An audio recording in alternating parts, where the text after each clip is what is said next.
RGV LEAD. Yeah. You left education, right? You were in the education sector. I'll let you dive into how long you did that. Yeah. And now you're, taking this new leadership position, and you're taking on, I think, an opportunity in the Valley with a lot of potential, but you need a lot of help and resources, and some people would say some miracles, right? Yeah. So I was in education for about 13 years, right? I started off in nonprofit and then went into teaching, then went into counseling, and I did college counseling for about 7-8 years. It was a lot of learning, and I think there was a moment when I was teaching, I think it was like year 2, that I was being asked to ask my kids to volunteer in the community. And oftentimes it was very transactional, right? Like, okay, sir, I spent 5 hours at the animal shelter. Can I get my grade, right? And so it felt very dry. It felt very shallow. It didn't feel purposeful or meaningful. And so I gave a survey trying to understand what was going on and why kids were just wanting the hours, getting the grade, and moving on. And so in the survey that I gave, I was trying to gauge engagement, and I put a question that said, if you could leave the Valley, would you? And so 97% of my class said they would. And so I thought that was I was like, oh, that's high. But I was working in college counseling, and the idea was like, hey, you're going to go off to a good institution. And so I was like, you know what, let me give it to the whole school. And so I gave it to 9th, 10th, 11th, and 12th grade at the school, and 97% of them said that they would leave. Wow. I think what happened was I began to have conversations with students about, we know not 97% of them are going to leave, but what does it mean for those who stay? What does it mean to the community when 97% of their kids, or the youth, don't want to be there or have aspirations to go somewhere else, right? And so then we started talking about voting. We started talking about engagement and volunteerism and citizenships and just civic engagement. And so we started talking about all these other issues that were very low in terms of engagement. And so then we thought, what does this mean for like economic development?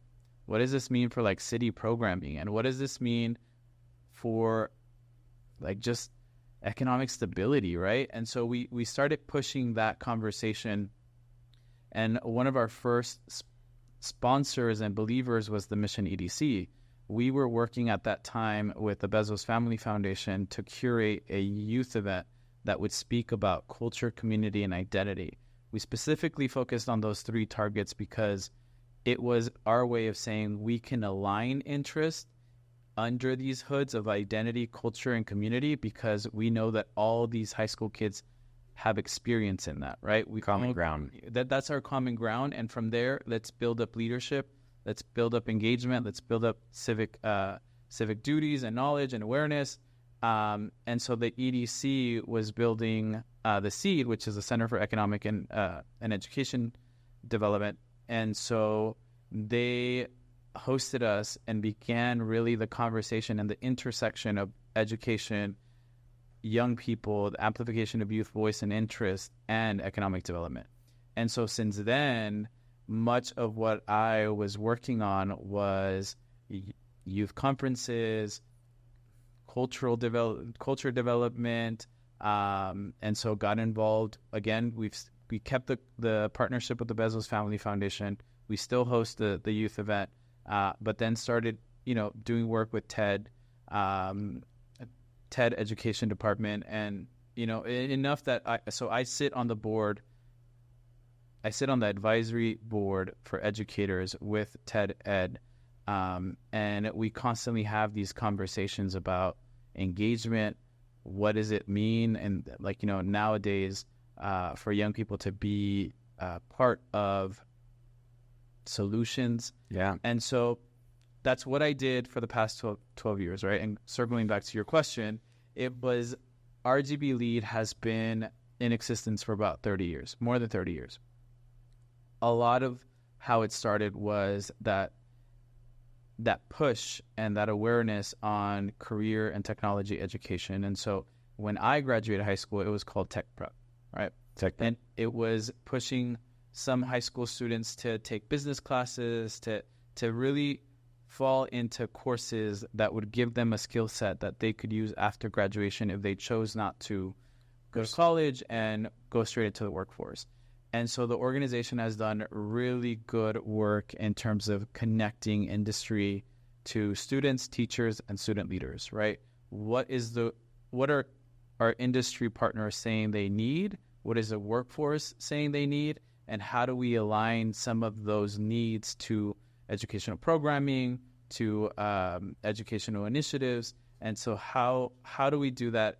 And RGV LEAD sits in the middle of that conversation to say, okay, we're going to do a really good job at understanding industry, but we're also going to have an understanding of education, and we're going to try to be that middle person between both, right? I think it's positioned itself fairly well over the years. And so when I was looking at, having a regional impact, I looked at an organization that, one, had that reach, and two, could do really meaningful work for a lot of families in terms of allowing them stability, allowing them economic development, economic prosperity, so that we could provide programming that was like beneficial to students across the region that had an impact in the way they were going to live their future, right? Yeah, I call it like we need to give our young people more exposure to cultures, exposure to different perspectives, and then obviously to, education and all industries, right? I think back to myself in high school, like, what would you have done different if you knew this? What would that have meant? And I wish I knew more, right? But I think if we look back, we all wish we knew more. Yeah. So RGV LEAD, I'm here on the website. So linking economic and academic development in the business of education. Yeah. So right now, part of me is like, what's your first, 90-day action plan? Yeah, right. So I think I want to stay very true to the linking part, right? I want to stay very true to being that person that brings industry and education into, like, gets them on the table, right? I think because of my experience and my route in education, fully value and understand that the experiences that young people get will ultimately tailor a lot of their decisions as adults, right? And so not only that, but also the information that they begin to understand at a younger age will also influence that. And so, as you were saying, right, like I wish I could go back and know more. I think there is individuals who grow up in the real estate because their parents did that, right? And they have a very great understanding of what that looks like. And then there's kids who didn't have access to that and maybe grew up at church, right? And because their parents were a community member there. And I think those experiences ultimately shape who we are as adults. When I look at RGV LEAD and I look at the programming that we can offer students, teachers, CTE directors, and superintendents, is what information exists, what programming can be aligned to the work that they do, that they can be attracted to, that they can be easily consumed, for them to turn around and do some changes, systematic changes in their schools that will position these kids in a better spot once they graduate. Or if they go off to college, that they are, positioned very well to understand why they're there, what type of jobs they're going to get, how are they going to develop. I think education itself is a funky concept, right? Education is not just the core curriculum.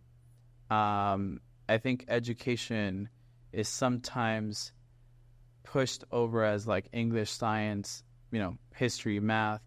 And I think education exists anywhere. And I think opportunities for education at the foundation of it is, how do we allow people to grow, develop as people? And I think everybody has that innate like interest to do that.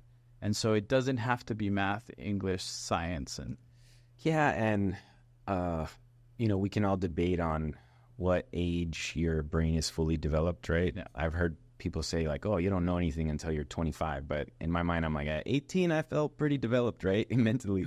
It just depends on your experiences. But so let's say that, every superintendent here in the RGV is watching right now, and you have, a quick pitch on how you can help them.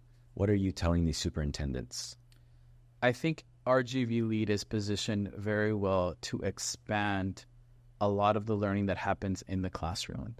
I think as I take over this program, much of what leads me and moves me is allowing young people to utilize that classroom education into their homes, into the community, and into the region as a whole, right?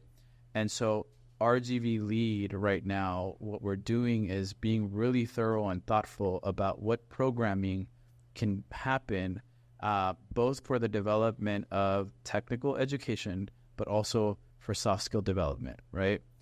We have to look at both entities and then really move into programming that is going to allow a pathway into some of the needs that we need in our region, that are going to push all of us forward, right?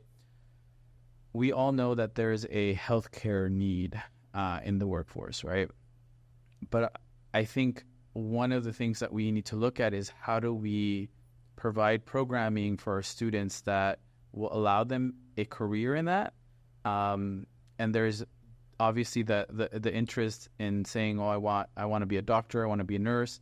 And how do we get there? What's the pathway to get there, right? Do we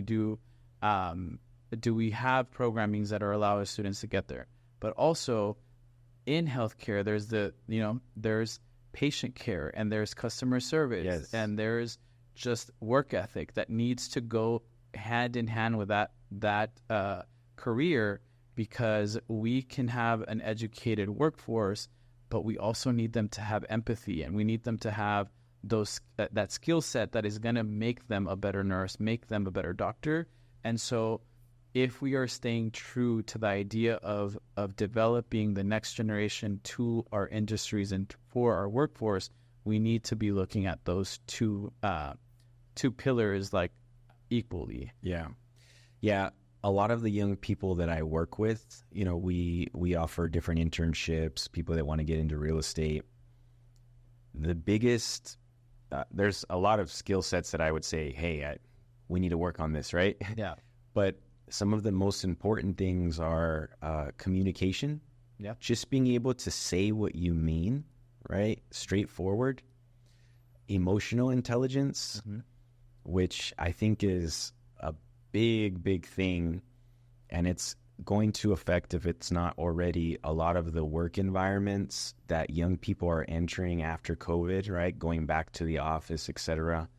Because obviously, people get a job for money, right? Ultimately, very few people would show up to something for free.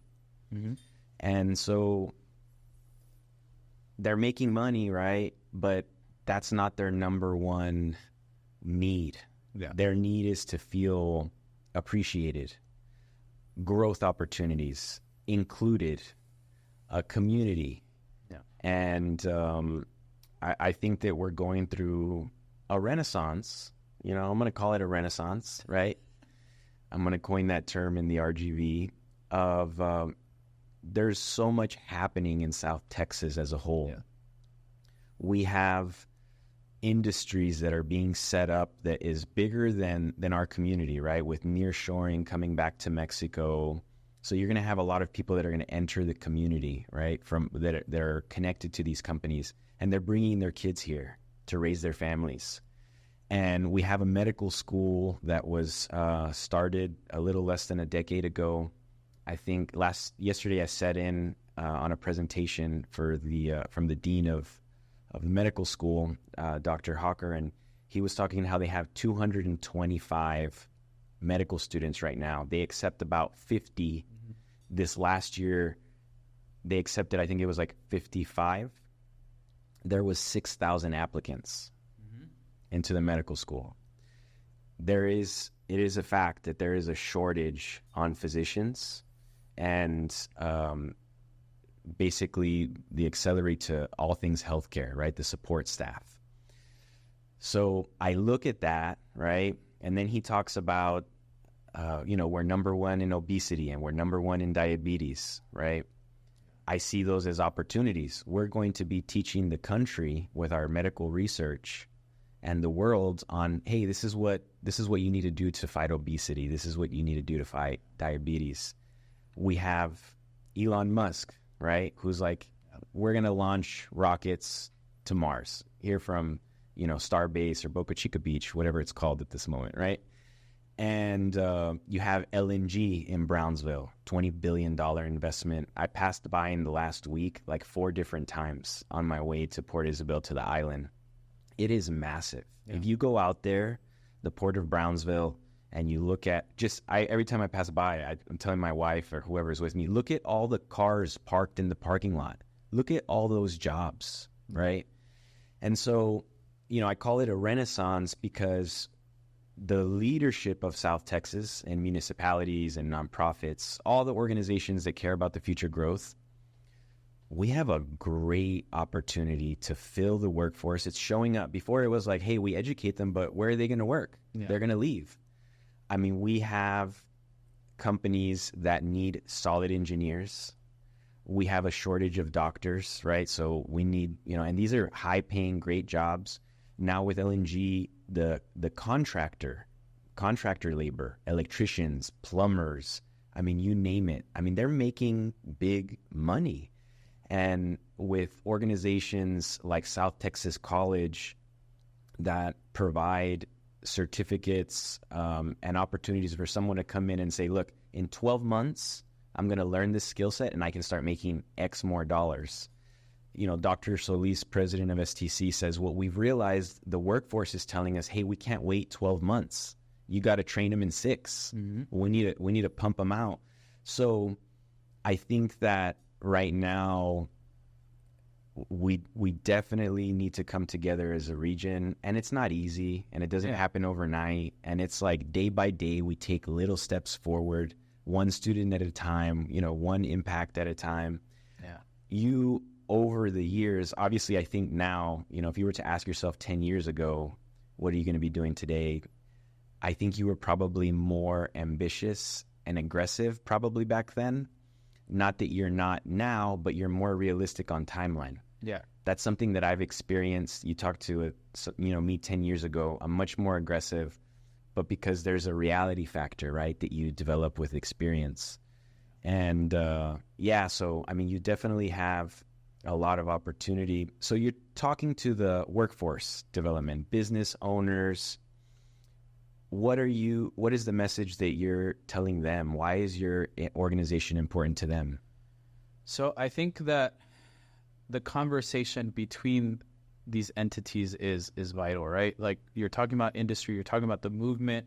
We continue to bring in some great businesses and organizations. I think where we fit in is that we try to understand education as best that we can to kind of move that conversation over here to industry.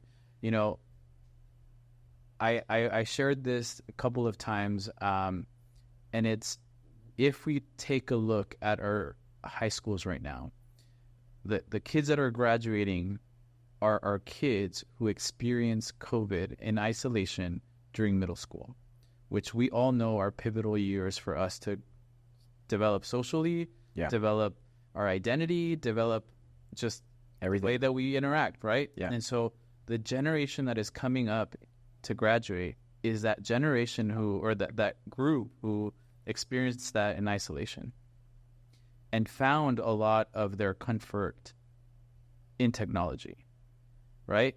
And so we need to be aware not only of what programs we need to create, but how is this group of students going to engage with that? How do they learn? How have they been trained to learn because of what we experienced, right?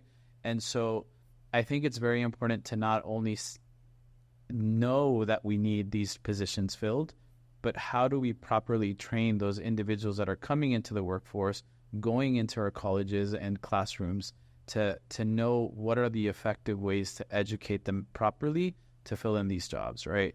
And so I think more than ever, we need that middle person to say, education leaders, what are you seeing? Industry, what do you need? And begin those programs now in terms of externships and apprenticeships and all of these opportunities to combine the both, because we don't know what we don't know, and we don't know what is coming up, and we don't know, none of us can truly say we have an answer to how to deal or work through some of our soft skill development that our students might need, because none of us lived that, right? I think that's one of the things with the world right now is it's constantly changing so fast that what we as adults think is the correct way to teach young people is based on what we experience when, we used to triple click on our phones to send a text message to get one letter. You know what I mean? C9. Yeah. It's like, and it's like, our kids don't know that. Yeah. Our kids, they don't know snake. They don't know the snake game. You know what I mean? So I think it's important to recognize that there is a huge need that's going to be a continuous growth in the need. I think it's also very important to know and understand this generation is different. This group of kids that are coming up are different in what they've experienced. And so how do we create programming that is aligned with that? For the past 10 years, I've kind of been and I've gravitated towards social convenings, right? Conferences for kids, conferences for the community, TEDx McAllen Youth, South Texas Ideas Festival, right? In my mind, as I look at the rise of technology, I also believe that with that rise, something's got to give. And what I saw in the classrooms, what I saw in schools is that what was leaving was social interactions between kids, right? The more they were on the phone, the less they were growing with their peers, the less they wanted to go out and play soccer, the less they wanted to kind of engage in a very in physical settings, right? And so I've pushed for social gatherings and youth convenings and conferences because of technology. Because not that I'm opposed to it, but to say, hey, they can be on their phones and learn from their phones, but we also need to teach them and give them a space to be with other kids their age, right? Yeah. And learn how to talk and introduce themselves and have an elevator pitch and be able to practice that with an actual human, because that's what they're going to do in the world. Yeah, that's what they're going to do in the world when they're out of high school, right? That's why I've gravitated to programming like that. That's what I think I'm bringing into RGV LEAD, is that idea that these conversations about workforce needs are very, very important. But that's part of the conversation. Only part. The other part is the development of this workforce and what that looks like, right? And so it's a combination of a lot of things, but I think this is a pivotal moment for industry to acknowledge that and come to the table and say, okay, let's have these conversations, because at the end of the day, they're the ones receiving the worker, right? And so the better job that we can do in education and through programming and all of that, the better worker they're going to get. I think right now, South Texas Ideas Festival, right? I was fortunate to attend a few years, and I think when you give kids like a hands-on opportunity to build something, like working in a group project, right? Working in a group project, whether it's 3 people or 4 people, right away you find out, who is the organized one, who is the procrastinator, who is the tech person that can put things together. And sometimes if the environment's right, those group projects, like, they bring out the best in students. Even the procrastinators putting together their best work, right? Yeah. Yeah. I think that what you do with South Texas Ideas Festival, which is primarily student-led, you give them the environment, you give them the infrastructure and the guidance, but overall it's like, hey guys, this is up to you. Yeah. I mean, these students are walking around with headsets and like organizing things, and it's very impressive. And I agree with you on, yeah, we need to use technology, but let's embrace this social gathering opportunity. I think it makes more of a meaning, like, we accomplished it. Like, wow, there's videos, there's recordings, there's photos. It was a celebration. People are proud. We brought all these sponsorships together and everyone knows we did this. I think things like that, it's like, as an adult, some colleges, college courses, it's like, no, we don't take any quizzes and we don't have any, exams. You have one final exam at the end of the semester and we're going to see how you do, right? And I think that if your final exam, part of it's going to be written, but the other part's going to be like, put together a South Texas Ideas Festival and figure everything else out. Here are some other examples of people that have done it before you. And let's see what innovative ways you can be different. I mean, in our company, I'm always talking about, like, I want, Hollywood production, right? What does that mean? It's like, I want the best, right? I want the best. And the best to different people is different. Yeah. And every time that I see someone, I'm not that I don't say, hey, good job, but whatever the end product is, I know we could do better than that, right? It's like the motivational speaker that tells everyone, like, raise your hand, right? Raise it as high as you can. Everyone's raising their hand. Okay, now raise it higher. And then everyone does it more. See, the first time around, you didn't raise it as high as you could. Yeah. So we have to be pushed. And I think that, young people, if we give them the environment and nurture them and push them beyond what they think is capable, I think that that's the best service that we can give to them. Yeah. And I think young people will surprise you in ways that you probably don't imagine, right? And so I've been fortunate to work in South Texas Ideas Festival with really great organizations. And the kids that run South Texas Ideas Festival develop the sponsorship packet, recruit the speakers, ask for the venue. They do all components of curating a conference, right? That is the end product. What has happened over the years is that we have had kids, go and meet with the CEO of T-Mobile and do a leadership conference there. We've had a presidential scholar get recognized as as the male in Texas, right? And be recognized in DC. We've had kids who have gone to Notre Dame and have worked on the website of a department because they saw in their resume, they did the website at their high school, South Texas Ideas Festival event, right? And so we have these success stories that are beyond just like a quantitative push, that are more like just, the story that is behind them is of a kid saying, I'm worthy of these awards and worthy of these experiences because I can raise my hand up higher if I am giving the shot, right? Yeah. The thing that stops a lot of it is, well, who's responsible to give them the shot, right? And so I think that that's the part where I'm excited about with the RGV LEAD is like, hey, I'll be responsible for that, but I need you guys to come in. I need the community, the private sector. Yeah.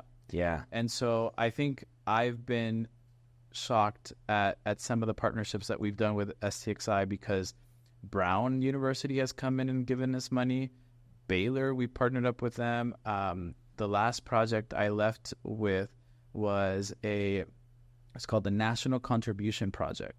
And so it was a professor out of Cornell doing research on purpose. When do young people develop their purpose? And so his research was gaining traction, and he got some funders to say, okay, let's turn your research into action. and he developed the National Contribution Project. Kids apply. Well, 9 organizations from across the country were selected, STXI being one. Wow. Kids apply into this program, and they are asked to do a contribution project for their community, and then they're given $400 to do it each, right? And it's very free flow thinking.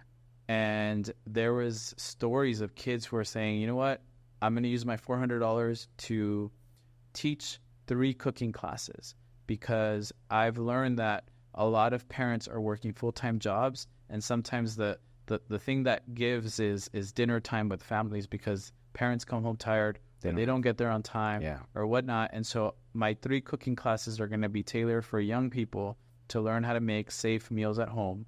And I am going to contribute to families and my immediate circle of friends to say, like, hey, you can make the meal, and you can be resourceful with what you have in your fridge, but I'm going to teach those classes, right? And so the way that young people want to sometimes it's like, whoa, dude, you're like, that's crazy. I would have taken the $400 and started selling chicken plates, right? Like, yeah. And so I think when they're given the space, the time, and the support, I think young people will let you know what their generation needs, in ways that we just have to sit and listen, right? And really analyze some of the stuff that is coming out, because it is true, right? Like, there's our world is becoming harder to pay off stuff, harder to buy stuff, and so parents have to work. And sometimes we don't acknowledge what is given up for that. And so family dinner time is probably one of them. And so with programs like this that we were doing with the organization, we were really trying to also understand the culture that young people are living in. So STXI has been, our first, the launch of STXI was under the Bezos Scholar Program. And so it's been great to be in conversations that are happening at a global scale, and then really bringing them into the Valley. So you've started multiple, quote unquote, organizations, events, festivals in South Texas, focused on youth, around the youth, and you seem to keep getting national recognition from these pretty big organizations. I don't know if anyone knows what the Bezos Foundation is, but it's backed by Amazon, right? Yeah. The Amazon stock, which is doing pretty well these days. So how has that helped you continue to the next stage? I'm sure you're like, I have to use this leverage, right? Yeah. For the next big thing. I think as big as these organizations are, I think what it's done is it's grounded me on the uniqueness of our community a lot more, right? We sit in a unique region, both geographically and with culture, and our people are just great, right? And so as much as these organizations are national, global organizations, it's grounded me specifically into who our people are, right? And so what it's done is, as I work with these organizations, it's allowed me to push a lot of the uniqueness of our region to different entities that perhaps didn't know a lot about the region, a lot about the Valley, a lot about a border community, a lot about the borderlands.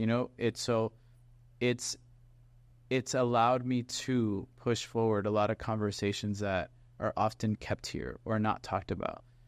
More specifically, it's allowed me to get young people to do that work within their own communities, and they are now like the amplification of a lot of our stories, right?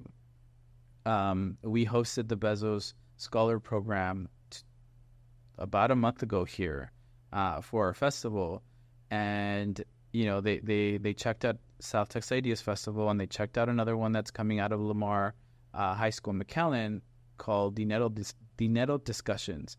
And so it was two great events, but we also took the time to take them to the river, to take them to the border, to check out different entities that exist here that are fundamental things that tailor the experience of the community and the people that live here, right? And so it's been not only the recognitions, but it's honestly been an opportunity for me to include other people from outside into our community and say like, hey, this is the reality. This is the reality. This is the reality of where we're at. Yeah. These are components that shape the experience our young people are having, and really just push the narrative in that perspective of community, about culture, but more importantly about just the opportunity that exists here, both from a human capital perspective, but also from like an economic development perspective. The opportunity for enterprise, I mean, in South Texas, I mean, it's beyond measure. Yeah. Well, I am known as an optimist. I believe the best is yet to come. I believe South Texas is a rising star. We're a sleeping giant. I am very excited to see what projects you put together next.